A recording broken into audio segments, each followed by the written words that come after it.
So in this video, we're going to pick up where we left off with this document on scene 1, and we're going to go ahead and begin to look at our environment settings. Now, the important thing to understand about the environment settings is that you're going to need to have the fire render active while we're adjusting our environment settings. And the reason why is because the SketchUp viewport really doesn't allow us the ability to see any of the changes that we're going to be making to the environment. So these are very Maxwell specific type things. So we're going to come up to Fire, and we're just going to go ahead and tell it to render by enabling fire. Now, the first thing you'll notice here is that we are in fact working with our physical sky, and we have the sun turned on. So let's just go over here to our Maxwell Scene Manager, and then come over here to our Environment tab. Now, the first thing that we need to talk about here is that we have multiple types of environments that we can work with.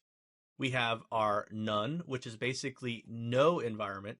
Now, the important thing to understand about none is that if we don't have any emitter materials within the document, then we're effectively going to get an error message from the Maxwell Fire render telling us that there's nothing to render. Because if there's no light coming from the environment, and there's no light coming from the materials within the environment, then there's basically no light. And Maxwell only is concerned about light. So that's a very important thing to understand about none. Now, of course, what that means basically is that sun has no impact when we're working with none.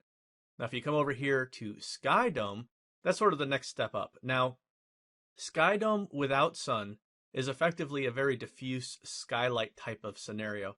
And this typically is going to be something that you would want to use for an ambient occlusion type of look. However, once we turn on sun, you can actually get a fairly convincing amount of realism from the combination of the Sky Dome as well as the sun.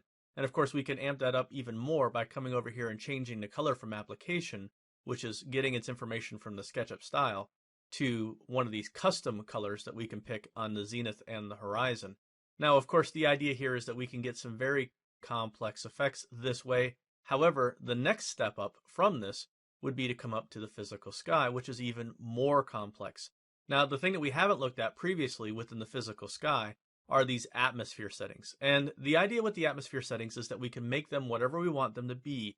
However, the interesting thing about that is that we can save those settings out and we can reload them into different documents, or we can even share them online via the Maxwell Resources webpage. And I've actually downloaded one that was shared online on that Maxwell Resources webpage under the Sky tab. And I'm going to go ahead and load that right now. I'm going to come over here to this folder here which says Load a Maxwell Sky File. And I'm going to go to the desktop. And the file that I'm looking for here is called Childhood Evening 1804.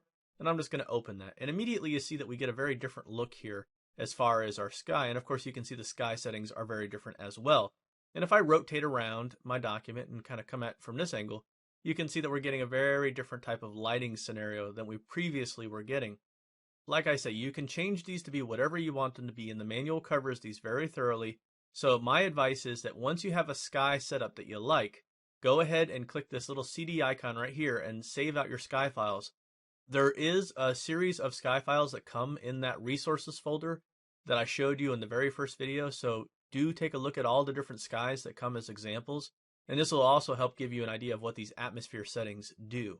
However, the next step up is going to be image based. Now, the idea with image based is that basically we're going to get a similar type of result with image based as we get with none, meaning that our sun is not going to have any impact, and effectively we're going to get a black render until we load an image. Now, of course, this is image-based lighting, which means that we're going to be using EXRs or HDRs or whatever type of image-based lighting you want. However, we need to load something in order for us to see anything. Now, I've got a free sample that I got from a company called Hyperfocal Design. You can go to their website and get a free sample of your own. I'm just going to go ahead and load that right now by clicking this little folder icon. And I'm going to get this free HDR 1730 Sunset 01 EXR. Now, the main idea of this particular image is that this is a half-dome type image-based lighting solution, which basically means that if I turn off the ground plane from application to disabled, and we go ahead and adjust our exposure value on our cameras tab down a bit, you'll see exactly what we have here. So I'll just take this down to someplace around 9 or so.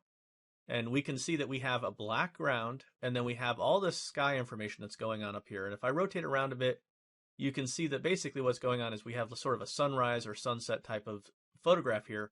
However, the way that Hyperfocal makes their product is that basically they cut away everything that's on the ground or below. So this idea here is that you're going to want to have a ground plane. But the interesting thing about the ground plane here is that we can choose multiple different types of ground planes. First, we have the application, and again, this gets its information from the SketchUp style. We can choose a custom color if we want to, and you can see right now this is giving us this gray color. I could pick whatever color I like, and you can see that ground plane is going to give us whatever we want. We can also choose a custom MXM, and again, this is a scenario where you want to click this folder icon and then choose an MXM file somewhere in your system in order to have that in there. And this again can be a very cool effect, but primarily I'm going to stick with application here because I want to show you something very specific about these type of HDRs, which are half dome, meaning that it's only coming down to the horizon. What we need to do here is we need to increase the size, the diameter of our ground plane in order to get rid of that black line at the horizon. So I'm just going to go ahead and just boost up our size here. And as soon as I do that, you'll see that we basically get rid of that black line at the horizon, and our ground plane goes all the way out to the edge of our half dome HDR. So the idea here is that you can use these types of half dome HDRs very successfully along with your ground plane. You can also use HDRs that are completely spherical, meaning they cover both the ground and the sky. However, the thing that you want to be aware of with those is that you'll end up with ground information that you may or may not want within your document. So I tend to prefer these half dome because they can give us a very dramatic sky effect. You can see how nice these clouds are in the background. At the same time, we can have whatever kind of ground plane we want. So this is a nice solution. And like I said, I highly recommend that you go and get a free sample from them because they make a very high quality product that happens to work very well with this plugin. Now, in addition to these settings that we can work with here as far as our image-based lighting, we can also break this out. And right now you can see the mode is use background for all.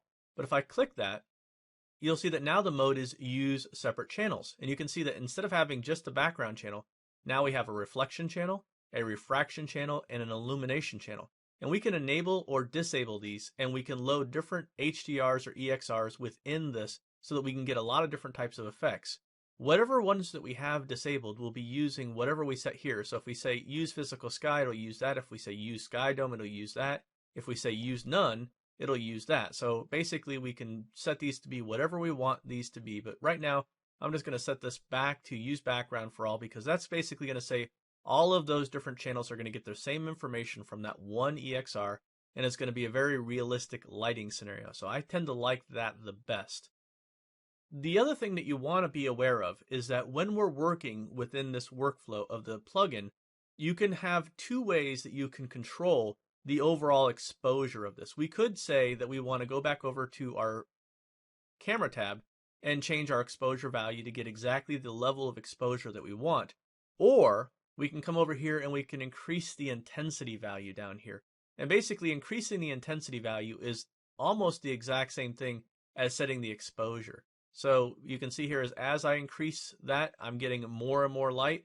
And as I decrease it, it's going to be getting darker and darker. So these are the types of things that you can do instead of setting your camera settings.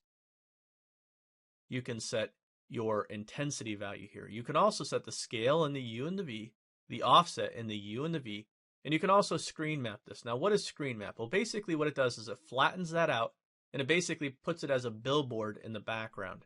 Now, this can be useful in certain scenarios. However, for this particular document, I intended this to be a full dome around our objects, and that's just going to give me a much better look than using screen map. Now, these are your basic environment settings, and of course, you can find out more information about how to use these by reading the SketchUp plugin manual and the Maxwell manual, and of course, checking out different websites of people who make these.